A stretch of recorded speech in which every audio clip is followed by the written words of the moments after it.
좋은 정보와 함께하는 라이브 데스크 인사드립니다. 안녕하세요. 이현주입니다. 백범 김구 선생께서는 나의 소원은 첫째도 둘째도 셋째도 통일이다라고 말씀하셨는데요. 그렇죠. 우리의 소원은 통일입니다. 자, 미국에 사는 우리 한인 청소년들의 통일에 관한 생각은 어떨까요? 한국의 통일부 산하 통일교육위원 LA 협의회가 지난해 6월에요. 미국의 공립학교 또 미주 한국학교 연합회 산하 한국학교에 다니는 527명의 우리 한인 학생 중고등학생들을 대상으로 설문조사를 했습니다. 설문 가운데 한국과의 관계를 묻는 질문에 57.1%가 나의 조국이다. 38.5%는 부모님의 조국이다 라고 답했고요. 87.3%가 미국 시민이었고 10.4%가 미국 영주권자라고 답했습니다. 한반도 통일의 필요성에 관한 문항에는 67.6%가 필요하다, 26.8%는 잘 모르겠다, 관심 없다 2.1%, 그리고 3%가 필요 없다 이렇게 답했습니다. 통일에 가장 도움이 되는 나라는 미국이 96.2%로 압도적이었고요. 중국이 1.7%, 일본이 1.5%로 조사됐습니다. 통일에 가장 위협적인 나라는 러시아가 46.5%, 중국이 43.5%, 일본이 6.3%로 조사됐고요. 그 외에 해외 동포의 통일 교육이 필요하다 78.9%, 또 남북한의 통일 정책에 관해서 어렴풋이나마 안다라는 응답이 66%로 조사됐습니다. 통일교육위원 LA협회의 이순희 회장은 이번 조사에서 차세대들의 통일에 대한 관심이 높아서 흡족했다라고 조사 후기를 밝혔고요. 차종환 상임고문은 차세대들이 남북통일 정책을 어렴풋하게나마 알고 있다고 하니까 통일교육에 희망이 보인다라고 인터뷰에서 밝히기도 했습니다. 자, 통일에 관한 의견은 매우 다양합니다. 그래서 오늘 라이브 데스크에서는요, 보수적인 입장에서 바라보는 한국의 통일에 관한 이야기 나눠보도록 하겠습니다. 이충근 박사 함께 자리하셨습니다. 안녕하세요. 네, 안녕하십니까? 네, 반갑습니다. 네, 한국에서 오신 거예요? 네, 한국에서 왔습니다. 아, 네. 이번에 언제 오셨어요? 제가 그 LA에는 예? 그 7월 9일 날 왔는데, 네. 저희 그 딸들이 그 휴스턴 부근에서 살고 있어가지고 예? 6월 22일 날 미국에 왔습니다. 오기는. 네. 시차 적응은 조금 되셨겠어요. 이제 다 됐습니다. 네. 다행입니다. 네. 예, 자, 그러면 LA에서 특별히 무슨 활동이 있으셔서 오신 건가요? 네, LA에 그 저희들이 그 지금 그 한국에서 말이죠, 자유 통일을 위한 1천만 국민 서명 운동이라는 걸 지금 벌이고 있습니다. 네. 몇 달째. 예. 근데 그 미국에서도 저 난가주 지역에서 제일 먼저 그 우리 그 본국에서 일어나고 있는 일에 그 호응한다는 의미에서 남가주 발대식을 합니다. 그래가지고 네. 발대식이 이제 그 7월 14일인데 그때 발대식 할 때 제가 그 강의도 또 할 일이 있고.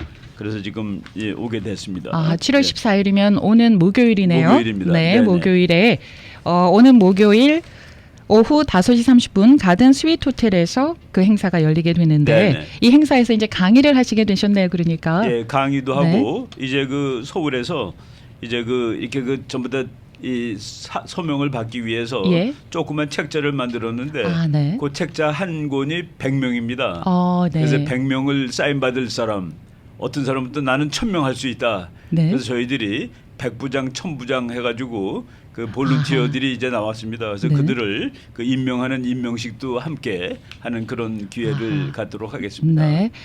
이충근 박사께서는 어떤 사람인지 제가 잠깐 조사를 해봤거든요. 뒷조사를 제가 좀 했습니다. 네. 네. 연세대 정치외교학과 졸업하셨고요. 텍사스 주립대에서 정치학 박사 학위 받으셨습니다. 또 세종연구소에서 외교안보 담당 연구위원으로 근무하셨고요. 네네. 또 연세대, 이화여대, 강원대, 홍익대, 중앙대 등등에서 또 여러 대학에서 강의도 하셨습니다. 그리고 흥미로운 부분은 지난 2016년 미국 대통령 선거 때 한국의 외교 전문가들 가운데 유일하게 트럼프 대통령이 당선이 될 것이다. 트럼프 후보가 당선이 될 것이다. 이렇게 예측을 하셨어요. 그래서 그때 또 화제가 되기도 했었습니다.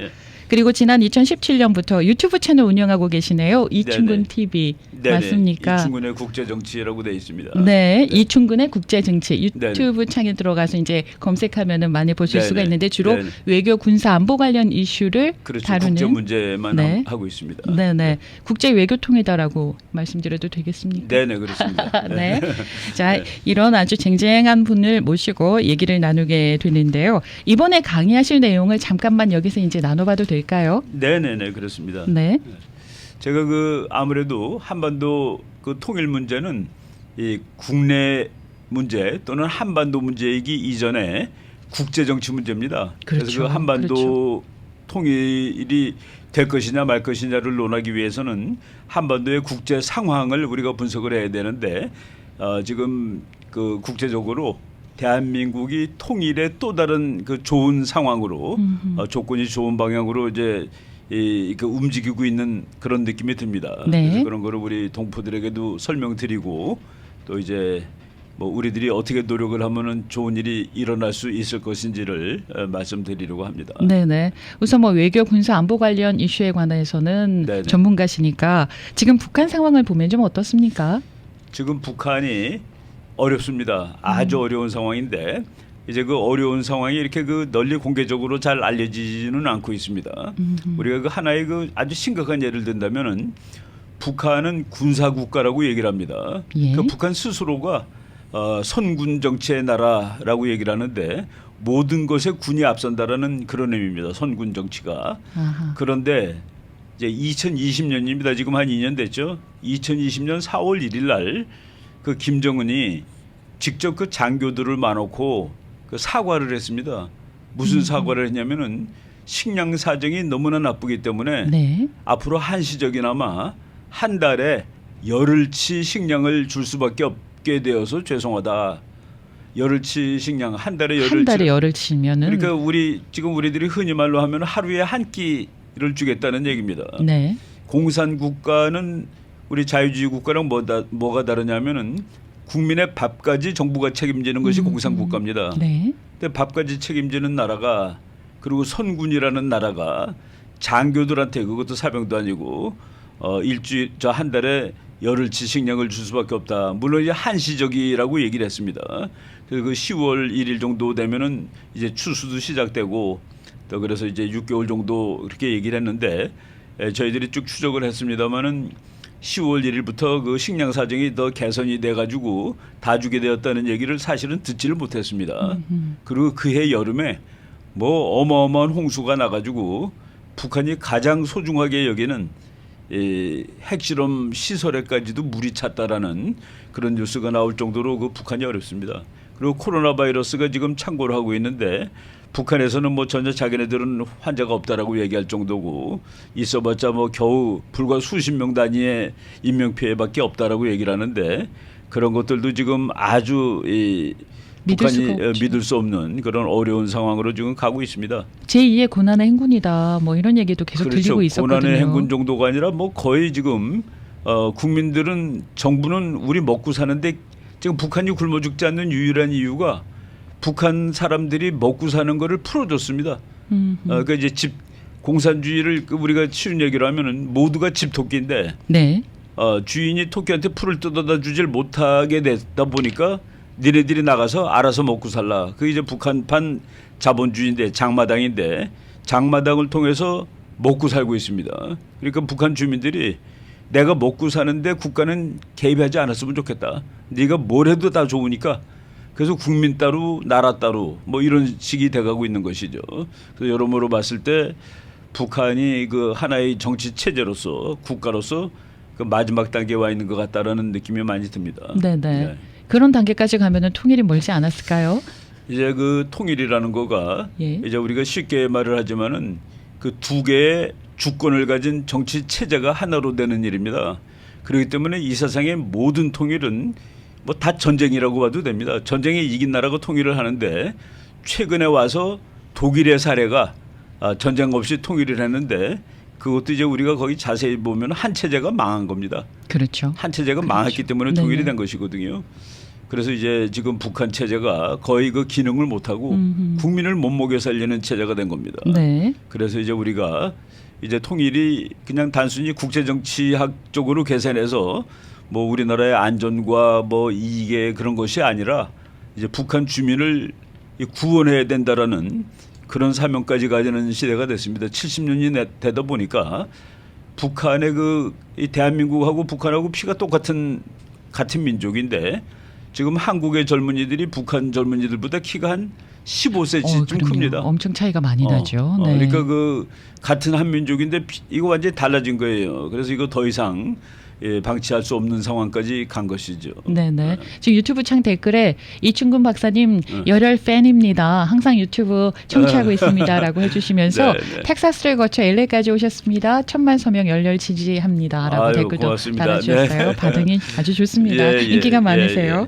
자, 북한의 상황에 대해서 지금 굉장히 최악의 상황을 맞고 있다. 그렇죠. 이런 이제 얘기해 주셨는데 지금 현재 남북 관계는 어떻게 이해를 하면 될까요? 이제 우리가 그 바로 지난번 정권에서는 이 북한에 대해서 상당히 우호적인 정권이었다고 생각을 합니다. 예. 그리고 그분들의 그 정치 이념, 정치 사상적인 측면에서도 이 자유주의보다도 오히려 사회주의 쪽을 선호하는 그런 그 사람들이 많이 있었습니다. 정부 내에도 그렇고 네. 그리고 과거에 그 북한을 추종하던 사람들도 많이 있었고 그런데 그래서 이제 북한과의 그 공생, 공존 쪽으로 그 정책이 이제 진행이 쭉 됐었죠. 그런데 요번에 그 이제 새로 생긴 정부 3월 9일에 이제 선거에 승리를 했고 5월 10일 날 출범을 했는데 우리 지금 새로운 정부는 그 제가 그 대통령 취임사를 듣고서 이 정부는 그 닥트린이 자유주의다.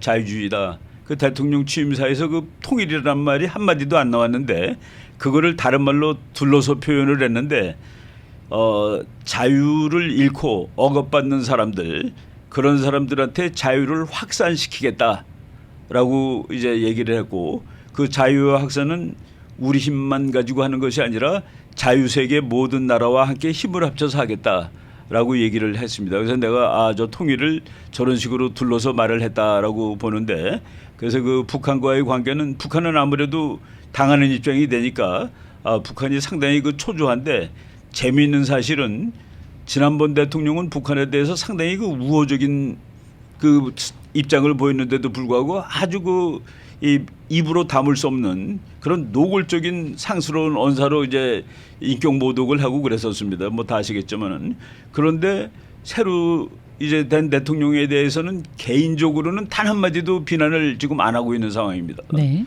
그래서 그 북한이 모종의 어떤 그 위협감을 느끼고 있는 것은 아닌가 하는 생각이 듭니다만은 지금 그 남한하고 대한민국하고 북한과의 관계는 지금 뭐 대한민국이 공격적이지 않습니다. 전혀. 그렇지만은 북한이 도발을 할 때마다 우리가 그 대응하는 뭐 강력히 대응하는 그런 모습을 지금 보여주고 있고 그래서 저는 뭐 이제 국제 정치의 일반적인 모습으로 봤을 때 정상화되고 있다라고 말을 하고 있습니다. 우리가 그들을 아무리 설득하고 도와주려고 해도 북한이 우리 말을 거의 안 들었었는데 오히려 지금 세게 나오니까 말을 그 순응하는 그런 상황이 됐다라고 얘기할 수 있는 것이죠.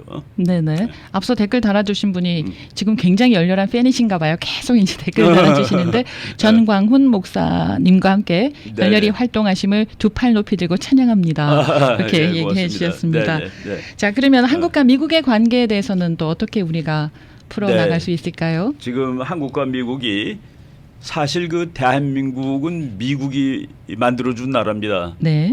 미국하고는 정말 뗄래야 뗄 수 없는 나라고 앞으로 미래의 세계에 있어도 대한민국과 미국은 뭐 함께 세계를 끌어나가야 될 그런 나라라고 생각을 하는데 이제 우리나라의 그 일부 그 뭐 북한을 추종하는 사람들이 미국에 대해서 반감이 많습니다. 미국이 대한민국을 뭐 잘랐다라는 얘기하는 사람들도 있고 그거는 뭐 우리가 국제정치 역사를 잘 공부하다 보면 전혀 그렇지 않은데 그리고 왜 독립국가에 외국군이 주둔하고 있느냐 뭐 이런 말도 하고 있고 그런데 그런 사람들이 지난 정권에는 꽤 이 권력을 잡고 있었고 그래서 미국과의 관계가 한미동맹이 여러모로 어려웠습니다.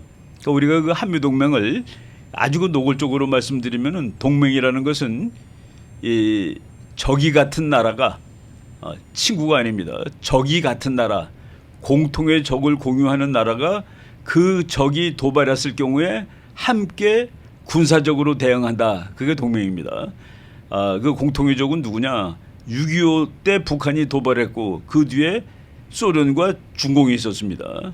지금도 뭐 그게 유효합니다. 그래서 그런데 대한민국의 일부 사람들이 북한을 적으로 보지 않습니다. 미국은 북한을 적으로 보고 그러니까 공통의 적이 없어졌기 때문에 한미동맹이 이제 본질적으로 금이 가기 시작을 했었죠.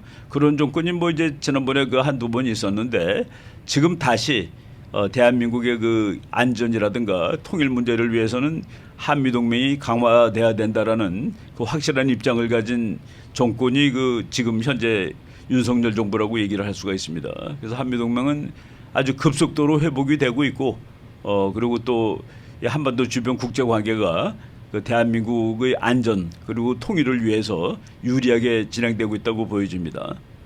네, 한미 관계는 그렇고, 네. 자 미국과 중국에 있어서의 미국과 중국 관계에 있어서의 한국의 전략은 어떻게 풀어나가면 좋겠습니까? 그게 이제 그 미중 관계가 21세기 최대의 국제 문제입니다. 21세기 최대의 국제 문제인데 국제 정치는 뭐 우리는 대한민국은 아직은 강대국에 못 속했기 때문에 이렇게 말하면 조금 좀 억울한 부분이 있지만은 국제 정치는 역시 그 강대국 위주의 정치입니다. 그렇죠. 그리고 특히 그 패권국과 패권 도전국 그 두 나라가 이제 이 싸우는데 그 갈등 관계에서 그 세계 정치가 결정됩니다. 우리 인간의 역사를 보면은 뭐 1차 대전, 2차 대전, 나폴레옹 전쟁 그 아주 엄청 큰 전쟁들이 있는데 그 전쟁을 다른 말로 하면은 누가 세계를 지휘할 것이냐 가지고 싸우는 겁니다. 주로 이제 1위의 나라, 2위의 나라가 싸우는데 그게 지난 한 60, 70년 동안은 미국과 소련의 싸움이었는데 소련이 이제 패배를 했죠. 네. 미국이 전쟁 없이 승리를 했습니다. 그런데 중국이 이제 다시 미국의 패권에 도전하는 이런 상황이고 우리가 바로 거기 껴있다 보니까 한국의 상황이 이제 애매합니다. 그렇죠. 근데 이제 그 누구 편을 들어야 될 거냐? 그 우리 한국 사람들이 많이 고민합니다. 그리고 이제 분석을 하는데 정말 노골적으로 누구 편을 들어야 할 거냐? 이길 편을 드는 것이 맞습니다. 근데 그거는 이제 너무나 그 처절한 분석이고 우리가 이 법적으로 미국 편을 들어야 되게 돼 있습니다. 왜냐하면은 동맹이니까. 미국이 누구와 싸우면은 우리는 미국 편입니다. 그게 한미동맹입니다. 네. 한국이 누구와 싸우면은 미국은 한국을 도와주게 돼 있는데 법적으로 우리는 현재는 한미동맹이 있으니까 미국과 중국의 갈등에서는 우리가 미국 편을 들 의무가 있습니다. 동맹을 파기하지 않는 한. 네. 그리고 두 번째는 이제 도덕적으로 우리는 자유민주주의 국가입니다. 민주주의를 선호하는 나라인데 중국은 이제 독재를 대표하는 나라로 되어 있습니다. 어떤 사람은 중국은 공산주의라고 그러는데 공산주의는 이제 더 이상 아닙니다. 사실은 공산당이 있기는 합니다만은 그래서 우리는 민주주의 편이다. 사상적으로 이념적으로 그래서 자유주의, 민주주의인 미국 편을 들어야 된다. 그런데 중국이 이길 거가 확실하면 어떡할 거냐. 네. 그런데도 네. 불구하고 중국이 이길 거다. 네네. 그때 이제 대한민국이 번민에 빠지는데 정말 그런 날은 저는 안 온다고 봅니다. 네. 미국이 지난 10년 전만 하더라도 우리나라 국민의 상당수가 이제 그 중국이 시대가 오는 것이 아니야라고 의문을 했었는데 아까 우리 이 아나운서님께서 이제 여론조사 결과 발표한 네. 거 보니까 우리 청소년들의 여론조사였습니다. 뭐 정확하게 다 알고 있더라고요. 네. 미국이 우리한테 제일 중요한 나라고 그런데 미국 패권 시대는 앞으로 저는 오래 간다고 봅니다. 중국이 패권 도전이 지금 지난 1, 2, 3년 이내에 아주 급격히 그 도전국의 지위조차 잃고 있는 상황으로 내려가고 있습니다. 그래서 이제 미국과 그 한국이 동맹을 맺고 있는 거는 그래서 앞으로 미래 세계에서도 우리가 정말 그 다른 도덕 문제를 다 없애도 계산, 순수히 이익 계산만 하더라도 그것이 가장 올바른 선택이 될 수 있는 이런 상황이 뭐 거의 확실해 보입니다. 네, 알겠습니다. 라이브 데스크 함께하고 계십니다. 여기서 우리가 잠시 전하는 말씀 듣고 돌아와서 이야기 이어가도록 하겠습니다. 오늘 라이브 데스크에서는 이충근 박사와 한국의 통일에 관해서 남북의 문제 등등 외교 이런 분야에 대해서 이제 얘기를 나누고 있습니다. 지금 함께 오신 분 가운데 제가 저기 뒤쪽에 앉아 계시는데요. 제가 앞쪽으로 잠깐만 함께 나오셨으니까 인사를 하셨으면 좋겠다 싶어서 마이크 앞으로 모셨습니다. 안녕하세요. 안녕하세요. 감사합니다. 네, 자기 소개 좀 해주시겠습니까? 예. 이번에 그 자유통일 1천만 국민 서명운동 남가주 발대식 총본부장 되는 김재권입니다. 네, 반갑습니다. 반갑습니다. 모시고 이제 오신 거예요? 박사님 모시고 아이고 수고가 많으십니다. 수행하고 있습니다. 아, 네. 자, 그러면 우리가 앞서 북한 문제, 한미 관계 또 미중 관계에 있어서의 한국의 전략 이런 등등에 대해서 얘기를 나눠봤는데요. 미래 세계 정치 관계에 대해서는 어떻게 보시고 계십니까?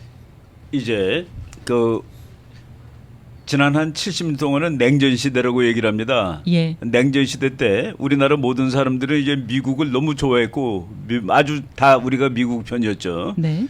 그러고서 중국에 대해서는 이제 연세가 좀 드신 분들은 그 노래가 다 기억날 겁니다. 무찌르자 오랑캐, 무찌르자 공산당 몇백만이냐 하는 그런 그 노래를 부르면서 이제 행진해서 아침에 조회를 하고 교실로 들어가고 할 정도로 그 중국에 대해서는 사이가 이제 나빴습니다. 그런데 냉전이 끝나고 중국과 한국이 수교를 1993년에 합니다. 네. 그리고 급격히 중국이 이제 그 미국의 파트너도 되고 무역 국가도 되고 그러면서 한국의 많은 그 기업들이 중국에 가서 이제 그 돈도 많이 벌게 되고 그래서 이제 중국이라는 나라가 또 급격히 컸고 그러다 보니까 미국에 이어서 세계 두 번째 경제 대국이 되기도 했습니다. 그래서 많은 사람들이 야 이제 한국이 미국과 중국 사이에서 중국이 우리의 수출액의 1위가 중국입니다. 미국보다도 더 소중한 맞아. 나라가 되었다라고 생각을 네. 하고 예. 그런 상황이 되었는데 지금 이제 국제적 중국이 점점 커지고 그러면 중국이 아직 그 민주주의를 못하면서 그 세계의 그 불황화 비슷한 그 대우를 받기 시작했습니다. 네. 그래가지고 지난 한 1990년서부터 2020년 무렵까지 30년 동안은 우리가 미국과 중국 사이에서 줄타기를 하고 한국에 그런 말이 있습니다. 안미 경중. 그래서 안보는 미국하고 하고 그리고 경제는 중국과 한다라는 그런 그 우리한테는 아주 편하던 시절이었습니다. 그런데 이제 2020년 지나면서 그런 상황이 급격히 나빠지고 있습니다. 그래서 지금 세계 여러 나라가 특히 이제 미국의 트럼프 대통령 때 중국에 대한 견제가 이제 아주 본격적으로 시작됐고 네. 그리고 바이든 대통령 때는 그것이 하나도 완화되지 않고 있습니다. 그래서 바이든 대통령 시절에도 미국과 중국 관계가 다시 정말 그 과거에 말한 패권국과 도전국의 관계가 이제 분명해졌습니다. 그런데 최근에 2022년 6월 뭐 5, 6월에 이제 나타난 것이 그러니까 나토에 있는 대부분의 유럽 국가마저도 그리고 저 태평양 지역에 있는 호주라든가 뉴질랜드, 인도마저도 전부 자유진영 쪽으로 그래가지고 세계가 마치 우리 냉전 시대 때 우리가 무찌르자 공산당, 뭐 무찌르자 오랑캐, 중공 오랑캐 하던 시절로 급격히 바뀌고 있습니다. 그래서 우리 국민들이 오히려 계산하기엔 편합니다. 아, 우리가 어느 편에 서야지 이제 이 앞으로 다가올 세계에 그 승자가 될 거냐. 그래서 승자편에 서야 되는 것이죠. 그래서 지금 대한민국 그 정권도 그래서 바뀌고 국민들도 우리나라 국민들도 대부분이 90% 이상이 우리는 미국과 함께 나가야 된다라는 데 이제 동의를 하고 있습니다. 미국과 함께 나가야지 통일도 되고 또 경제 발전도 할 수 있다는 사실이 거의 국민 대다수의 이제 견해가 된 이런 상황이고 저희들은 이런 이 상황을 이용해서 그러니까 북한 자체도 힘이 약해졌고 북한을 밀어주는 나라도 이제 급격히 한쪽 구석으로 몰리기 시작했고 이런 기회를 타서 이 통일로 한번 가보자 하는 이런 이 준비를 하고 있는 것이죠. 네. 앞서 나토 얘기하셨잖아요. 네네. 이번에 윤석열 대통령이 이제 나토 회의에 참가했다가 이제 돌아왔는데 네네. 그 이후에 앞으로 전망은 어떻게 될까요? 그러니까 이제 한국은 우리 대한민국이 자유진영에 완전히 속했다는 것을 선언한 것이나 마찬가지입니다. 나토 유럽 선진국들, 유럽 민주국가들 그리고 미국, 호주 이런 세계의 모든 민주진영이 하나가 되고 그리고 이제 공산진영이란 말은 맞지는 않습니다. 그렇지만 독재국가 아주 소수입니다. 중국, 러시아, 북한 정도 되겠죠. 그 셋이 이제 한 편이 되는 뭐 이란 정도가 이제 거기 포함될 수 있겠습니다만은 그래서 그 구도가 아주 분명해지는 그래서 지금 또다시 냉전 체제라고 얘기를 하는 사람도 있고 양극화되고 있는 체제인데 네. 우리가 거기서 나토까지 감으로써 완전히 자유진영에 우리는 들어갔다라는 것을 뭐 세상에 다 공표한 거나 마찬가지입니다. 네. 지금 댓글 가운데 윤석열 대통령의 지지율이 너무 낮다. 이렇게 됐을 때 국제 정세와는 어떤 연관이 있을까 이런 질문이 있으신데요. 그러니까 그 지지율이라는 게 뭐를 가지고 이제 하느냐를 보는데 지금 취임한 지 2달입니다. 네. 2달 동안에 뭐를 못했다 잘했다 하기에는 저는 너무나 시간이 이르다고 봅니다. 근데 이제 국민들이 기대를 많이 했을 때 기대가 빨리 성취 안 되면은 이제 뭐 부정적으로 표시하고 뭐 그런 점이 있다고 보는데 저는 그 국가가 나가야 할 방향 큰 외교 안보 쪽에서는 이제 정상 궤도로 지금 들어가고 있는 중이다라고 말씀을 드리고 싶습니다. 네. 자, 이번에 이제 오늘 목요일에 자유통일을 위한 천만 서명 운동 발대식이 가든 스윗 호텔에서 이번 주 목요일 오후 5시 30분에 열리게 되는데 통일은 우리가 이제 무슨 말인지 다 안단 말입니다. 근데 자유통일을 위한이라고 앞에 타이틀이 적혀져 있어요. 네네. 자유통일은 어떤 걸 의미하나요? 그냥 그동안에 무조건 어느 통일이라도 분단보다는 낫다라는 견해가 있었습니다. 분단보다는 어떤 통일이 식으로든 낫다. 독일이 낫다. 그러니까 네. 그러니까 지금 우리나라 사람들이 조금 낭만적인데 좌파적인 사람도 낭만적입니다. 네. 이 나라가 통일된 후에 이름이 무엇일까? 음흠. 대한민국하고 지금 북한의 공식 명칭은 DPRK입니다. 풀어서 얘기해 주시면요. Democratic People's Republic of Korea. 이 세계에서 민주주의를 상징하는 형용사가 제일 많이 붙은 나라가 북한입니다. 네. 데모크라틱, 피플, 리퍼블릭 이게 전부 다 민주주의를 상징하는 용어거든요. 네. 세계에서 가장 덜 민주적인 나라가 조선민주주의인민공화국. 근데 많은 사람들이 대한민국하고 북한하고 합치면 제3의 이름이 나올 거로 착각하고 있습니다. 그래요. 아니에요. 네. 둘이 통일되면은 통일된 이 나라는 대한민국 아니면 조선민주주의인민공화국입니다. 근데 우리는 통일된 이 나라의 이름은 대한민국이어야 한다. 그리고 그렇죠. 통일된 이 나라의 정치 제도는 자유민주주의여야 한다. 아마 다들 그렇게 생각하시겠죠. 북한만 빼고. 북한만 빼고 네네. 아닙니다. 근데 대한민국에서도 네. 북한이 통일해도 괜찮다라는 사람들을 우리가 일명 주사파라고 부릅니다. 네. 근데 주사파들이 그 대학교 때 주사파 운동을 했던 사람들이 장관도 하고 뭐 청와대에도 들어가 있고 그런 거는 솔직한 사실입니다. 그분들한테 당신네들은 사상을 버렸느냐 포기했느냐 이럴 때 포기했다고 대답을 안 한 사람들이 많습니다. 그래서 저희들이 이제 걱정을 했던 것이죠. 그런데 그런 통일은 사실은 보통 사람들한테는 받아들일 수 없습니다. 그런데 이 뭐 높은 사람들 중에서 그런 생각을 가진 사람이 있었다라고 저희들은 확신하고 있습니다. 자, 자유통일에 대한 의미를 좀 자유통일이라는 구체적으로 거는 말씀해 주시면 좋겠네요. 자유통일은 통일된 이 나라는 자유주의 국가여야 한다. 통일된 이 나라는 통일된 이 나라는 자유주의였고 민주주의였고 네. 자유시장 경제이고 교회 다니고 싶은 사람은 다 다닐 수 있어야 된다. 북한은 성경책 들고 다니면 사형당합니다. 그건 안 된다라는 것이 이제 저희들의 그 앞에서 그래서 자유통일이라는 말을 자유라는 말을 붙인 것이죠. 그래서 통일된 이 나라는 조선민주주의인민공화국이 아니라 대한민국이다. 통일된 이 나라의 국가는 애국가다. 통일된 이 나라의 국기는 태극기다. 인공기가 아니라 통일된 이 나라의 수도는 서울이다. 북한이 통일하게 되면은 지금 서울 이름은 김일성시로 바뀝니다. 100%. 근데 북한이 통일시킬 거라고는 아무도 우리 한국 사람들은 생각 안 할 걸요. 한국이 통일을 해야죠. 아니 그거는 이제 제 생각이니까. 그거는 이제 그러니까 네. 한번 상황을 보시면은 네. 그러니까 북한에서는 남한에 있는 미군만 몰아내고 네. 그 남한과 한미 동맹만 이제 깨놓으면은 통일은 우리가 할 수 있다라고 믿습니다. 북한 사람들은 물어보세요. 그들은 그렇게 믿겠죠. 우리가 통일한다라고 우리가 믿듯이 그러니까. 그들은 이제 그렇게 믿겠는데 뭐 두고 봅시다. 아니 그러니까 그냥 북한은 야윈 늑대입니다. 김정은 우리가 재밌는 일화 하나 소개할게요. 김정일이 있을 때입니다. 그때 그 대한민국으로 탈출한 황장엽 선생하고 김덕홍이라는 분이 있었습니다. 황장엽 선생은 돌아가셨고 김덕홍이라는 분이 그 김일성 대학의 아주 고위급 간부였는데 그분이 한 3, 4년 전에 회고록을 썼습니다. 회고록을 썼는데 자기가 김정일의 파티에 불려나가는 사람이었어요. 근데 어느 날 파티에 갔더니 테이블 위에 달러 뭉치가 있었고 그 옆에는 꼰총이 있었답니다. 그러면서 그 김정일이가 그 자기 거기 파티에 온 사람들한테 와서 원하는 걸 하나를 집으라 그랬대요. 근데 사람들이 쭈삣쭈삣하고 있으니까 뒤에 있는 장교들을 뭐 짜고 했는지 모르겠는데 한 사람이 와서 두 사람 중에 한 사람은 총을 짚고 한 사람은 돈을 집었답니다.